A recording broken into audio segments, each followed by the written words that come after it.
नमस्कार सांग माने मु विश्वजित आपण मानकु स्वागत करूची मो यूट्यूब चैनल ओडिशा विश्वजित को सांग माने आज जानिबा कटक र किछि ऐतिहासिक दृश्य बा 1850 मसिया रे किछि विरल दृश्य मानक विषय रे।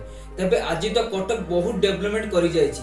तबे 1850 मसिया रे किपरि थिला कटक शहर ताहा आज आलोचना करिबा। तबे कटक रे किछि दृश्य मान मु आपन को देखैबी जहा कि बहुत विरल जोटा कि 1850 मसिया रे किछि उठाइतिबा फोटो।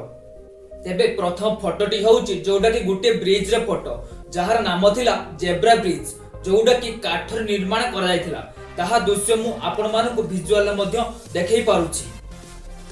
एवं 1850 मसिया रे कटक रे द्वितीय विरली फोटोटी होउची बक्सी बाजार जोटा कि सेही समय रे बहुत बड़ बाजार नाम रे नामित थिला।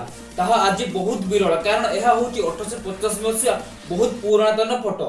एवं तृतीय फोटोटी होउची गुटिए माल गोदाम रे फोटो जोटा कि कटक रे सेही समय रे बहुत बड़ माल गोदाम टिए थिला। तेबे चतुर्थ विरल फोटोटी होउची दुर्गा पूजा समय रे फोटो। 1850 मसिया दुर्गा पूजा किपरि भाबे कटक अनुष्ठित होउतिला ताहा आपण माने किछि झलक माध्यम रे देखि पारुथिबे। एवं पंचम विरल फोटोटी होउची गुटे गळी रे फोटो जोटा आपण माने एबे कहउचंती कि जे गुटे होउची एटा हमर कोन कॉलोनी रे फोटो सेइटा कि थिला कटक रो 1850 मसिया रे कुछि विरल फोटो। यदि आपण मान को वीडियोटी भल लागिथिबो तबे सांग मानक सह शेयर करबा संग संगे ए वीडियोटी गुटे लाइक करंतु एवं तळे थिबा रेड कलर बटन रे सब्सक्राइब मध्ये करंतु। धन्यवाद।